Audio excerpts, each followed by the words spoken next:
Shalom kekasih Tuhan, jumpa lagi dengan saya Stanley dalam renungan dan doa hari ini.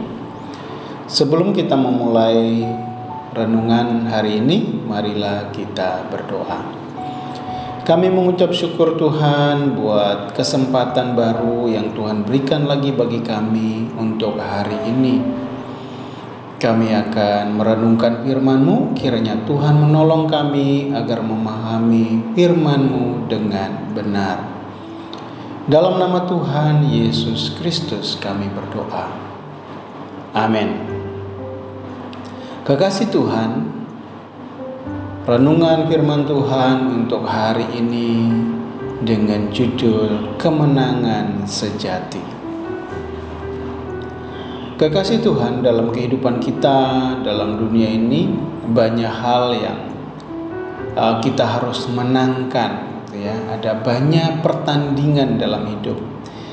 Kita harus berjuang, berupaya untuk mencapai segala sesuatu. Itulah gelanggang pertandingan. Kita tahu bahwa dalam pertandingan olahraga misalnya, seorang atlet akan bertanding untuk pertandingan apapun untuk mencapai suatu kemenangan.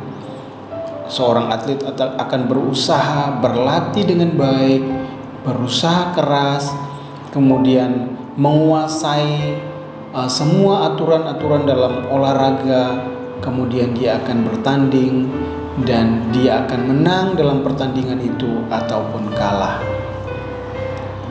Kalau kita pelajari, ada satu cerita di dalam Alkitab, yaitu dalam Hakim-Hakim pasal yang ke-7, cerita tentang Gideon yang hendak berperang.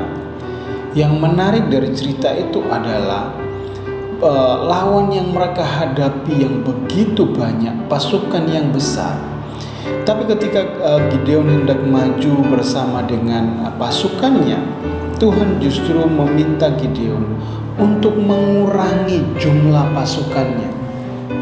Kalau kita secara logika tentunya ini tidak menguntungkan, karena jumlah pasukan yang besar secara logika harusnya lebih bisa menghadapi pasukan lawan yang juga besar.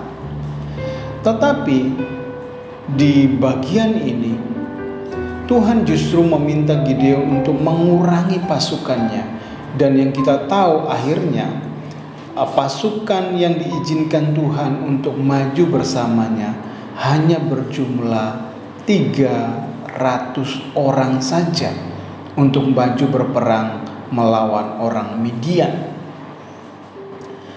Nah, alasan Tuhan ketika meminta Gideon untuk mengurangi jumlah rakyat yang ikut bersama dia dari medan pertempuran adalah, kalau kita perhatikan ayat yang kedua, Tuhan berkata, jangan-jangan orang Israel bermegahkan diri terhadap aku sambil berkata, tanganku sendirilah yang menyelamatkan aku.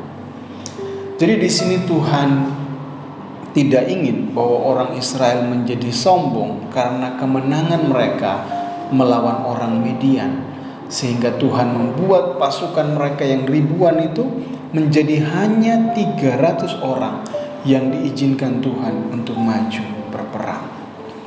Namun menariknya, kalau kita perhatikan nanti cerita selanjutnya, ternyata mereka pun tidak benar-benar berperang.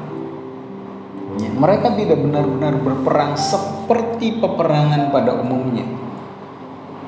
Mereka hanya cukup meniup sangkakala, memecahkan buyung, memegang obor. Ya, kalau kita perhatikan di ayat yang ke-20. Kemudian akhirnya pasukan Midian menjadi kacau balau dan saling membunuh. Jadi kemenangan yang diraih oleh orang pasukan Israel yang berjumlah 300 orang itu adalah kemenangan yang aneh. Kemenangan yang sulit dibayangkan secara logika. Tapi kekasih Tuhan, inilah kemenangan yang sejati. Mengapa saya katakan ini adalah kemenangan yang sejati? Sebab kemenangan yang sesungguhnya adalah kemenangan dalam pimpinan Tuhan. Kemenangan dalam pimpinan Tuhan.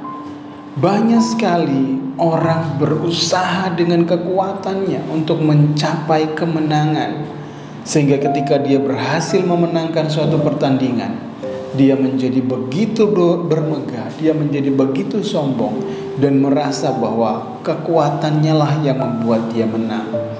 Tapi firman Tuhan dalam Hakim-Hakim pasal 7 ini mengajar kita bahwa kemenangan yang sesungguhnya adalah menang dalam pimpinan Tuhan, menang dalam penyertaan Tuhan, menang dalam ketundukan kepada Tuhan. Dan itulah yang terjadi dalam kemenangan Gideon dan pasukannya atas orang Midian. Inilah kemenangan yang sejati. Kekasih Tuhan, banyak sekali pergumulan dalam kehidupan kita, banyak sekali masalah dalam kehidupan kita yang harus kita hadapi.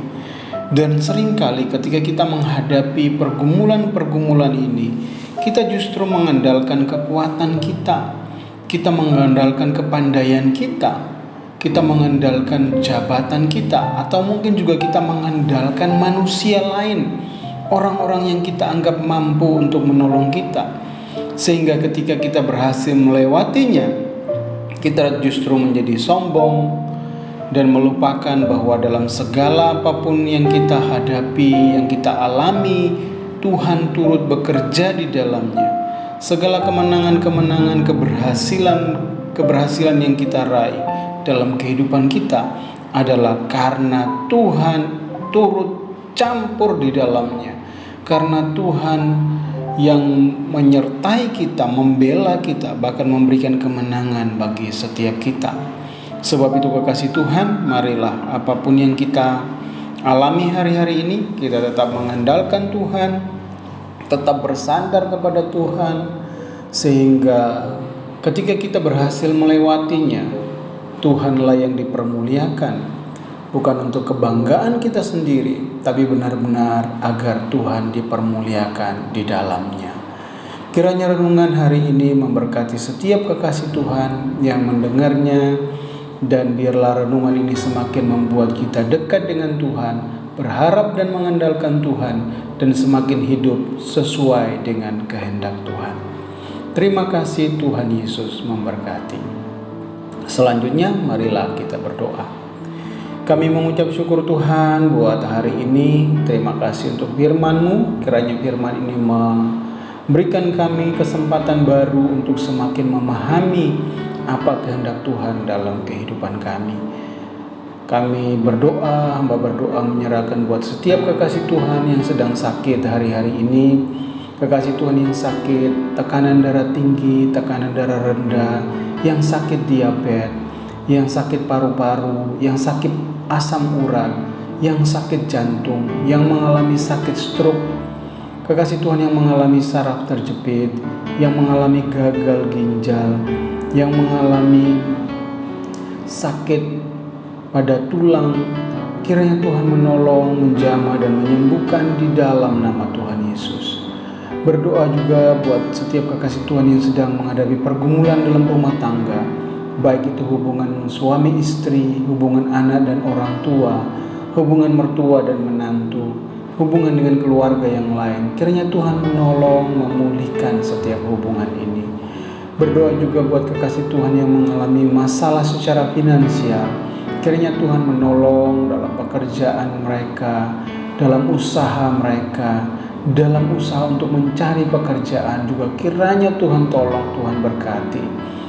Berdoa juga buat kekasih Tuhan yang sedang bergumul untuk memiliki keturunan. Kiranya Tuhan tolong berkati buah kandungan mereka untuk memiliki keturunan yang baik. Berdoa juga buat kekasih Tuhan yang bergumul hari-hari ini untuk mencari pasangan hidup. Kiranya Tuhan menolong, berikan pasangan hidup yang sesuai dengan kehendak Tuhan. Segala pergumulan yang lain pun kiranya Tuhan tolong. Terima kasih Tuhan, terima kasih. Dalam nama Tuhan Yesus Kristus kami berdoa. Amin. Kekasih Tuhan, jika ingin mendukung channel ini, mari silakan di subscribe, like, komen, bahkan share, bagikan video ini kepada kekasih Tuhan yang lain agar memberkati mereka juga. Tuhan Yesus memberkati.